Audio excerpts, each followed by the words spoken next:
Perkenalkan, nama saya Preti Surota Marapaja, NIM 2123716520 dari kelas 1 TPJJJ. Saya akan mempresentasikan hasil dari makalah saya. Yang pertama, latar belakang. Portal merupakan struktur langkah utama dari gedung yang terdiri dari atas komponen-komponen balok dan kolom yang saling dipertemukan pada titik-titik sampul atau bahu dan berfungsi sebagai penahan beban dari gedung. Untuk merencanakan perhitungan yang berkualitas serta bermutu tinggi, maka diperlukan ketelitian dalam perhitungan. Merencanakan portal perlu memperhatikan syarat-syarat dan ketentuan yang berlaku yang tercantum dalam peraturan gempa maupun peraturan beton, baik menggunakan peraturan yang berstandar nasional maupun untuk mengetahui besarnya gaya dan momen yang terjadi pada portal akibat beban-beban yang bekerja. Dari hitungan analisis struktur tersebut dapat ditentukan besarnya definisi balok, kolom, slope dan plat, lantai plat, atap plat, dan hitungan analisis tersebut dapat dihitung menggunakan alat bantu program komputer berupa SAP 2000. Material penyusun beton bertulang yang umum dipergunakan yaitu pasir, kerikil atau split, portland cement, dan air. Material baja sebagai tulangan yang mendukung beton bertulang akibat bebannya yang bekerja.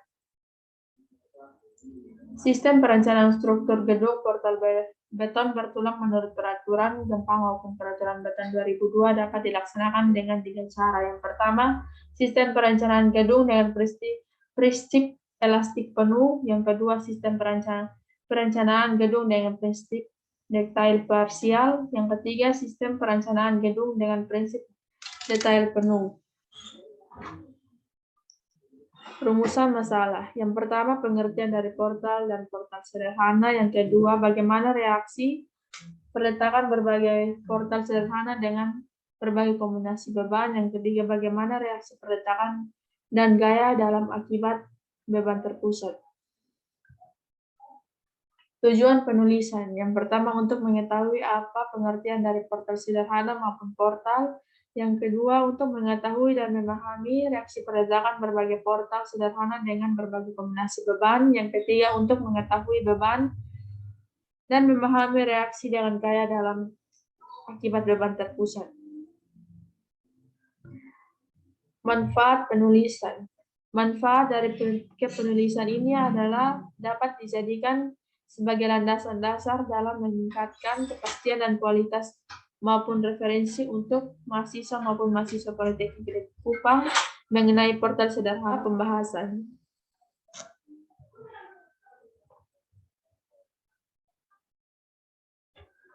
(2.1) Definisi konstruksi portal. Portal adalah suatu sistem yang terdiri dari bagian-bagian struktur yang saling berhubungan yang berfungsi menahan beban sebagai suatu kesatuan lengkap yang terdiri sendiri atau tanpa dibantu dengan diafragma horizontal atau sistem-sistem lantai. Pada dasarnya sistem struktur bangunan terdiri atas dua, yaitu yang pertama portal terbuka, di mana seluruh momen-momen gaya yang bekerja pada konstruksi ditahan sepenuhnya oleh pondasi, sedangkan slope hanya berfungsi untuk menahan dindingnya saja. Pada portal terbuka, kekuatan dan kekuatan portal dalam menahan beban lateral dan kestabilannya tergantung pada kekuatan dari elemen-elemen strukturnya. Yang kedua, portal tertutup, di mana momen-momen dan gaya yang bekerja pada konstruksi ditahan terlebih dahulu oleh slope atau beban, kemudian diratakan.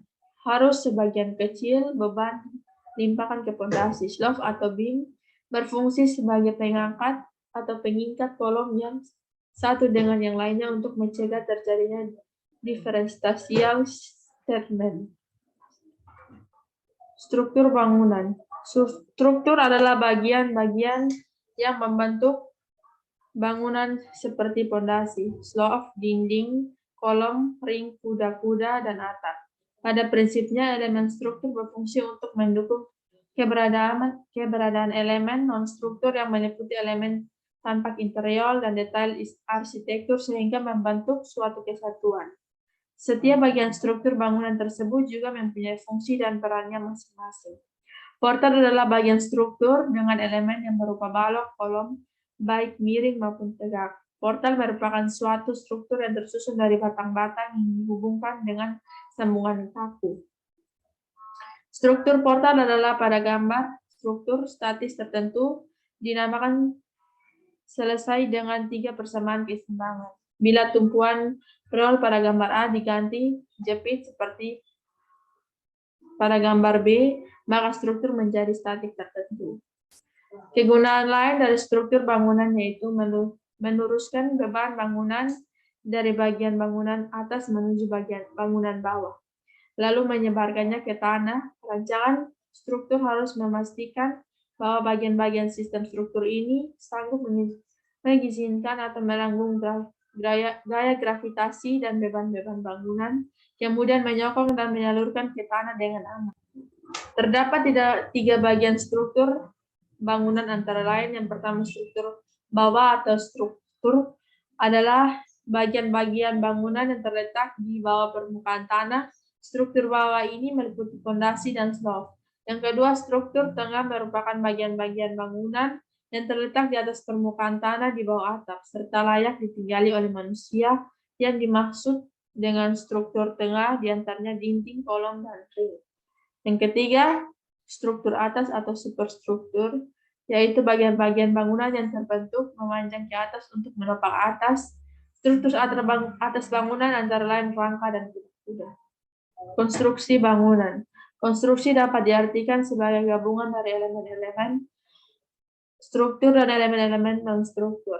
Dengan kata lain, konstruksi bangunan adalah objek bangunan secara keseluruhan yang berbentuk atas kesatuan struktur-struktur. Contoh konstruksi antara lain rumah, gedung, jembatan, dan jalan raya. Konstruksi bisa didefinisikan pula sebagai kegiatan membangun sarana dan prasarana sehingga dapat digunakan untuk tujuan tertentu. Aktivitas konstruksi bukan hanya sebatas membangun, tetapi juga kegiatan-kegiatan lain yang terkait dengan proses pendirian bangunan seperti perencanaan bangunan, penelitian, penyusunan RAP, penyediaan material, dan pengawasan proyek pembangunan. Biasanya pekerjaan konstruksi di lapangan dilakukan oleh buruh bangunan, tukang, dan ahli bangunan lainnya yang dapat diawasi oleh manajer proyek. Sementara itu, keseluruhan dari kegiatan konstruksi ini akan dipantau secara berkala oleh manajer proyek, insinyur desain, atau arsitek proyek.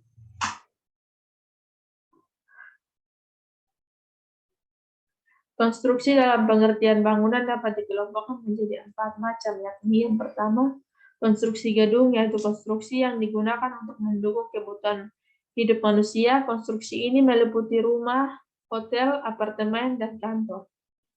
Konstruksi yang kedua, konstruksi transportasi adalah konstruksi yang dibuat untuk memenuhi sarana dan prasarana transportasi. Contoh konstruksi ini yaitu jalan raya, jembatan, rel, terminal, pelabuhan, stasiun, bandara, dan sebagainya.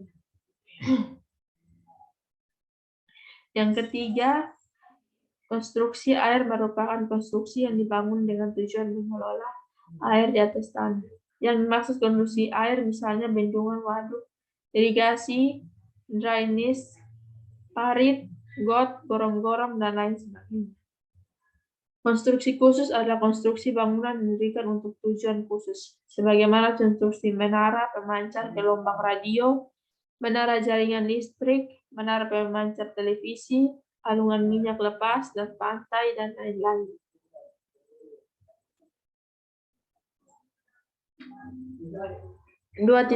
Konstruksi portal.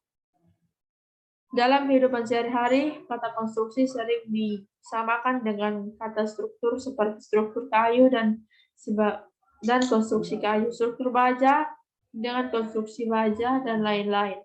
Kata struktur berarti susunan beberapa elemen atau benda yang membentuk suatu kesatuan yang utuh. Jadi kata struktur berarti benda, sedangkan kata konstruksi berarti teknik atau cara membuat atau rekayasa.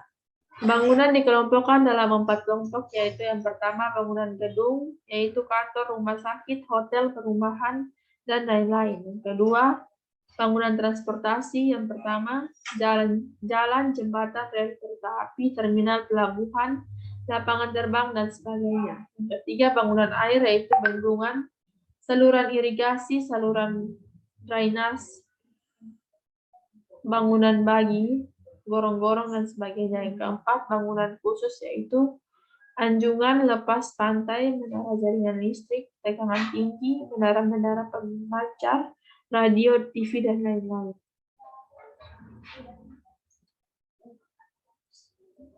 Ada 3 tipe frame dalam konstruksi bangunan. Yang pertama portal frame, yang kedua pitch portal, yang ketiga portal frame dengan lantai magazine, yang ketiga portal frame dengan lintu, yang keempat portal frame rack dengan kolom brick. Contoh lapangan yang dapat menerapkan konstruksi portal. Konstruksi portal dapat sering dijumpai dalam bentuk portal terbuka, misalnya studio, musik, kafe, pabrik, dan masih banyak lagi.